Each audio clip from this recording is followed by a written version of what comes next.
Hello students. Israel जो कि विश्व का एकलौता यहूदी देश है, उसमें आजकल कुछ ठीक देखने को नहीं मिल रहा। और आजकल इसराइल में आपको कुछ इसराइल की सड़कों में, जेरूसलम वगैरह में आपको कुछ इस तरीके के हालात देखने को मिल रहे हैं। इस तरीके के हालात आपको देखने को मिल रहे हैं कि लोग जो है वो इसराइल में प्रोटेस्ट कर रहे हैं, गवर्नमेंट के खिलाफ प्रोटेस्ट कर रहे हैं। बेंजामिन नेतन्याहू की जो सरकार है वहां पर, जो कोएलिशन की गवर्नमेंट है वहां पर, उसके अगेंस्ट क्यों प्रोटेस्ट हो रहा है इसराइल में। आज के इस वीडियो लेक्चर में मैं अभिषेक मिश्रा आपके साथ इसी टॉपिक पर डिस्कशन करूंगा कि आखिरकार में इसराइल में जो हो रहा है ये क्यों हो रहा है, इसके पीछे क्या कारण है। तो चलिए फिर समझने की कोशिश करते हैं, देखते हैं कि क्या चीजें चल रही हैं, क्या घटनाएं घट रही हैं इसराइल में। तो एक्चुअली में पहले थोड़ा बहुत जानने की कोशिश करते हैं कि एक्चुअली में इसराइल की लोकेशन कहां पर है। ये आपका इसराइल की लोकेशन है। इसराइल बॉर्डर बना रहा है मेडिटेरियन सी के साथ, क्योंकि थोड़ा बहुत ज्योग्राफी के पॉइंट ऑफ व्यू से भी चीज़ों को जानना बहुत ज़रूरी है, क्योंकि प्रीलिम्स में आपके जीएस में ये सारी चीज़ें भी पूछी जा सकती हैं। और इंडो इसराइल रिलेशन तो बहुत ही इंपॉर्टेंट है जीएस के पॉइंट ऑफ व्यू से भी, और ऑप्शनल में अगर आपका PSIR है तो वहाँ पर भी। तो ये आपका इसराइल है, मेडिटेरियन सी से बॉर्डर बना रहा है। इधर आपका इजिप्ट है, ये जॉर्डन है आपका, ये सीरिया है आपका, और ये आपका लेबनान है। चारों तरफ इसराइल जो है वो मेनली मुस्लिम डोमिनेटेड कंट्रीज से घिरा हुआ है, और एक लौता जूइश कंट्री है यहाँ पर, यहूदियों का ये देश है। तो इसराइल में जो ये घटनाएं घट रही हैं, एक्चुअली में घटनाएं क्यों घट रही है, इसके पीछे रीजन क्या है। इसके पीछे रीजन ये है कि अभी जो वहाँ पर प्रेजेंट गवर्नमेंट है, जो राइट विंग की सरकार है वहाँ पर, बेंजामिन नेतन्याहू जो वहाँ के प्राइम मिनिस्टर है, इनकी गवर्नमेंट एक्चुअली में कोशिश कर रही है वहां पर जुडिशियल रिफॉर्म्स लाने की। 4 तरीके के रिफॉर्म इनकी गवर्नमेंट वहां पर इंट्रोड्यूस करना चाह रही है, जिसमें क्रक्स अगर हम देखें तो ये निकल के आता है कि गवर्नमेंट जो है कहीं ना कहीं जुडिशरी पर अपना डोमिनेंस क्रिएट करना चाहती है। जैसे हमारे देश में विधायिका और न्यायपालिका के बीच हमें लड़ाई देखने को मिलती है, या कार्यपालिका और न्यायपालिका के बीच हमें लड़ाई देखने को मिलती है, ऐसा ही कुछ वहां पर है। जैसे भारत में जुडिशरी में जजेस की अपॉइंटमेंट कौन करेगा, सुप्रीम कोर्ट में, हाई कोर्ट में कोलिजियम होना चाहिए, तो कोई कहता है नहीं होना चाहिए। इसी तरीके से कुछ लड़ाई वहां पर भी देखने को मिल रही। वहां की जनता ये जो जुडिशियल रिफॉर्म्स किए जा रहे हैं, तो जो वहां पर प्रोसेस चल रहा है, उसी का वो विरोध कर रही है कि अगर सरकार इस जुडिशियल रिफॉर्म को इंट्रोड्यूस करा ले जाती है तो वहां पर जो डेमोक्रेसी है वो खत्म हो जाएगी। तो वहां पर सेव द डेमोक्रेसी कैंपेन चल रहा है। जो विपक्षी दल है वो गवर्नमेंट की आलोचना कर रहा है, पब्लिक जो है वो रोड्स पर, सड़कों पे उतर आई है। और ये जो प्रोटेस्ट है ये एक्चुअली में कई दिनों से चल रहा है। इधर ये बहुत तेज हो गया। तो क्यों तेज हो गया, एक्चुअली में जो प्रेसिडेंट हैं आपके इसराइल के, इसहाक हर्रोज, इन्होंने एक एड्रेस में, इन्होंने एक मीडिया स्पीच में मीडिया को एड्रेस करते हुए इन्होंने एक बात बोली कि जो वर्तमान सरकार है वो डेमोक्रेसी को नष्ट कर रही है, डेमोक्रेसी को खत्म कर रही है। बस इनके कहने भर की देरी थी कि वहां पर जो लोग हैं वो जेरूसलम की रोड्स पर, पार्लियामेंट के सामने उन्होंने प्रोटेस्ट करना शुरू कर दिया कि जो गवर्नमेंट है वो वहां पर डेमोक्रेसी का मर्डर कर रही है, डेमोक्रेसी को खत्म कर रही है। तो ये जो इश्यूज हैं ये इस तरीके से शुरू हुए। एक्चुअली में जो प्रोटेस्ट है, मैंने आपको बताया कि वो जुडिशियल रिफॉर्म के अगेंस्ट है। तो लोगों का ये मानना है, protesters have claimed that the proposed changes would cartel judicial independency. उनका मानना है कि जो सरकार ये जुडिशियल रिफॉर्म लाने की कोशिश कर रही है, इससे वहां पर जो जुडिशियल इंडिपेंडेंसी वो नष्ट हो जाएगी, खत्म हो जाएगी। It will promote corruption and put civil and the minority rights at risk in Israel. और बहुत हद तक वहां पे भ्रष्टाचार वगैरह को बढ़ावा मिलेगा, और जो अल्पसंख्यकों के वहां अधिकार हैं वो दबाए जाएंगे, कुचले जाएंगे। ये जुडिशियल रिफॉर्म एक्चुअली में जो वहां पे कोएलिशन गवर्नमेंट है बेंजामिन नेतन्याहू की, ये इंट्रोड्यूस करना चाह रही है। अब बेंजामिन नेतन्याहू ये सब क्यों कर रहे हैं, कैसे क्या है, उसके पीछे जो रीजन है वो यही है कि एक टसल है, एक लड़ाई है कि वहां पर जो जुडिशरी है वो बहुत पावरफुल हो गई है। गवर्नमेंट के कई सारे वर्डिक्ट्स, कई सारे लॉज को उसने ओवररूल कर दिया। तो गवर्नमेंट जो है वो जुडिशरी में रिफॉर्म करके इन सारी चीज़ों को चेंज करना चाहती। जैसे हमारे देश में एक दौर हुआ करता था जब इंदिरा गांधी की गवर्नमेंट हुआ करती थी, और न्यायपालिका और प्रेजेंट उस समय की जो इंदिरा गांधी सरकार थी उसके बीच में एक टेसल था। और यहाँ तक कि गवर्नमेंट ने कॉन्स्टिट्यूशन में अमेंड करके भारत के संविधान में आर्टिकल 13 जो जुडिशियल रिव्यू की बात करता है उसी को एंड कर दिया। तो ऐसा ही कुछ इजराइल में भी हमें देखने को मिल रहा है। सो जो प्रोटेस्ट है वो बेसिकली तेज तब हुआ जब मैंने आपको बताया कि वहां के राष्ट्रपति जो इसाक हेरोज हैं, उन्होंने ये कहा कि जो कंट्री है that is on the brink of constitutional and social collapse. He argued the law makers to reach a compromise regarding the issue.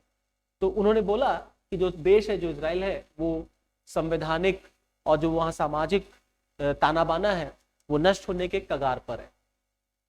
तो एक्चुअली में जो इजराइल के जो जस्टिस मिनिस्टर है, जो लॉ मिनिस्टर हैं, यारिव लेविन, इन्होंने एक स्टेटमेंट पास किया था। इन्होंने बोला कि जो उनकी सरकार है, जो बेंजामिन नेतन्याहू की गवर्नमेंट है, वो बहुत जल्दी, in fact in the first week of January, उन्होंने बोला था कि वो प्रपोज कर रहे हैं कि वो कंट्री का जो लीगल सिस्टम है उसमें वो रिफॉर्म करेंगे। Now the plan includes basically 4 major changes। Plan में जो रिफॉर्म की बात हो रही है, जुडिशियल रिफॉर्म में, उसमें बेसिकली 4 रिफॉर्म की बात की गई है। ये आप देख सकते हैं इजराइल की जो संसद है, जो पार्लियामेंट है इजराइल की, इसमें 120 मेंबर्स होते हैं। तो जो 4 मेजर चेंजेस है वो है क्या क्या। तो पहला चेंज ये कहता है कि गवर्नमेंट ये चाहती है कि सरकार अपने पास ये अधिकार ले लेना चाहती है कि वो सुप्रीम कोर्ट के किसी भी फैसले को ओवररूल कर सकती है। मतलब पार्लियामेंट को, वहां की संसद को, इजराइल की गवर्नमेंट को इतना अधिकार मिल जाए कि वो सुप्रीम कोर्ट के किसी भी जजमेंट को सिंपल मेजॉरिटी से ओवररूल कर सकते हैं। The government wants to enable the 120 member parliament और the Knesset to override any supreme court judgment by a simple majority of 61 votes unless these rulings are unanimous। okay? तो 120 members में से अगर 61 votes मिल जाए तो सुप्रीम कोर्ट के किसी भी जजमेंट को ओवररूल कर सके। ये पहला रिफॉर्म वहां पर लाने की बात हो रही है, जिसमें गवर्नमेंट को बहुत सारे अधिकार मिल जाएंगे। सेकेंड रिफॉर्म ये है कि गवर्नमेंट, ये जो वर्ड है ना रीजनेबिलिटी, जिसके आधार पर वहां की जो न्यायपालिका है, जो सुप्रीम कोर्ट है, वो गवर्नमेंट के किसी भी लॉ को या किसी भी बात को, किसी भी कानून को ओवररूल कर देती है, नल एंड वॉइड डिक्लेयर कर देती है। तो गवर्नमेंट, बेंजामिन नेतन्याहू की सरकार, ये जो रीजनेबिलिटी वर्ड है इसी को खत्म कर देना चाहती है, स्क्रैप कर देना चाहती है। जैसे लड़ाई हमारे देश में हुई थी on the name judicial review, वैसे ही बहुत हद तक वहां पर भी चीजें चल रही हैं। Now apart from this, the government also proposed a law that would give a greater role to lawmaker in the appointment of Supreme Court। सबसे खतरनाक, जो सबसे ज्यादा विरोध है वो इसी बात का है कि वहां की जो गवर्नमेंट है, जो सरकार है, वो अपने पास ये अधिकार रखना चाहती है कि वो सुप्रीम कोर्ट में जजेस का अपॉइंटमेंट करे, जैसे हमारे देश में लड़ाई हो रही है। So the law that would give a greater role to law maker in the appointment of supreme court जजेस। अभी वर्तमान में क्या स्थिति, as of now a committee comprising professionals, justice and lawmakers elevate judges to the top court। अभी वर्तमान में एक कमेटी होती है जिसमें प्रोफेशनल्स होते हैं, जस्टिस होते हैं और लॉ मेकर्स होते हैं, जो टॉप कोर्ट में जजेस को प्रमोट करते हैं। The new change would provide lawmaker a majority in the committee with most of coming from right wing and religious conservative ruling coalition। अगर ये जो प्रपोज्ड हैं, जो रिफॉर्म प्रपोज्ड है, अगर ये इंप्लीमेंट हो जाते हैं तो गवर्नमेंट को बहुत हद तक अधिकार मिल जाएगा और गवर्नमेंट जो है इस कमेटी में मेजॉरिटी में आ जाएगी और गवर्नमेंट का रोल बड़ा इंपॉर्टेंट हो जाएगा सुप्रीम कोर्ट में जजेस के अपॉइंटमेंट को लेकर के, जो कि बेसिकली एक राइट विंग और रिलीजियस कंजर्वेटिव गवर्नमेंट है जैसा कि माना जाता है। तो इसीलिए इस बात का वहां की जनता विरोध कर रही है कि ये वहां की जो जुडिशरी है उसकी जो इंडिपेंडेंसी है वो खत्म हो जाएगी, न्यायपालिका जो स्वतंत्र है वो समाप्त हो जाएगा और गवर्नमेंट कहीं ना कहीं कोर्ट में इंटरफेयर करने लग जाएगा। Now the justice minister wants to allow ministers to choose their own legal adviser instead of using independent professionals. तो जो 4 रिफॉर्म की बात है उसमें लास्ट रिफॉर्म ये है कि जो वहां के जस्टिस मिनिस्टर है या जो कि वहां की गवर्नमेंट है, उसका ये कहना है कि वो मिनिस्टर्स को ये अलाउ करेगी कि वो चूज कर सकते हैं अपना legal adviser instead of using independent professionals. तो ये जो 4 रिफॉर्म वहां पर लाने की बात हो रही है, इसी का वहां पर विरोध चल रहा है। और इसी को लेकर के वहां पे चाहे विपक्षी दल हो, चाहे वो वहां पर पब्लिक हो, दोनों लोग विरोध कर रहे हैं। और बेंजामिन नेतन्याहू 12 साल के बाद जब वहां पर लास्ट टाइम अभी हटे थे और फिर से री इलेक्ट हुए और फिर से प्राइम मिनिस्टर बने, तो उनके ऊपर एक्चुअली में करप्शन के बहुत सारे चार्जेस हैं। उनके ऊपर ब्राइब लेने का चार्ज है, भ्रष्टाचार के चार्जेस चल रहे हैं। तो एक्चुअली में जो विपक्ष है, जो वहाँ की जनता है, वो गवर्नमेंट पर ये आरोप लगा रही है कि बेंजामिन नेतन्याहू न्यायपालिका को इसलिए कंट्रोल करना चाहते हैं क्योंकि उनके ऊपर करप्शन के चार्जेस हैं और वो अपने आप को इन करप्शन के चार्जेस से फ्री कराना चाहते हैं। इसीलिए वो जुडिशरी पर, न्यायपालिका पे अपना कंट्रोल एस्टैब्लिश करना चाहते हैं। तो इसी वजह से वहां पर इन सारी चीजों का विरोध चल रहा है। ओके, तो और जो गवर्नमेंट है उसका क्या कहना है? गवर्नमेंट का मानना है कि जो जुडिशरी है वो एक्चुअली में लेफ्ट टिल्टेड है, और लेफ्ट टिल्टेड होने की वजह से, क्योंकि गवर्नमेंट राइट विंग की है और गवर्नमेंट न्यायपालिका पे आरोप लगा रही है कि न्यायपालिका जो है वो एक लेफ्ट टिल्टेड या लेफ्ट विंग कह लीजिए, उस अप्रोच पे न्यायपालिका वहां की काम करती है, जिससे कि बहुत हद तक गवर्नमेंट के काम करने में दिक्कतें आ रही हैं। गवर्नमेंट का जो फैसला होता है, जो गवर्नमेंट के जो रूल्स हैं, जो गवर्नमेंट के लॉज हैं, उसको न्यायपालिका ओवर रूल कर देती है और कहीं ना कहीं गवर्नमेंट जो है वो फ्रीली काम नहीं कर पा रही है। न्यायपालिका का गवर्नमेंट में, एग्जीक्यूटिव में इंटरफेरेंस बढ़ता चला जा रहा है। गवर्नमेंट का यह भी मानना है कि जो इजरायली लोग हैं, they have lost faith in the legal system and that its reform plan would restore power to elected representatives instead of interventionist जजेस।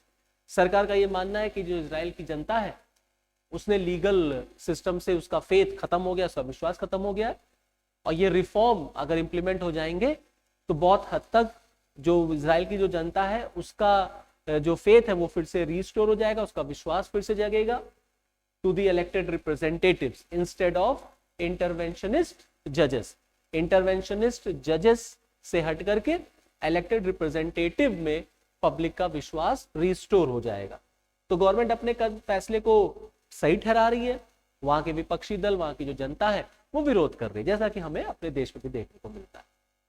Know apart from all these allegations की विपक्षी क्या कह रहा है, सरकारें क्या कह रही है इजराइल की, एक्चुअली में इस बात को माना जा रहा है कि गवर्नमेंट जो है वो सुप्रीम कोर्ट में या जुडिशियल रिफॉर्म ला करके अपने आप को ये अधिकार देना चाहती है, लेना चाहती है, क्योंकि सुप्रीम कोर्ट ने वहां पर 2-3 ऐसी बातें बोली जो गवर्नमेंट को नहीं पसंद है।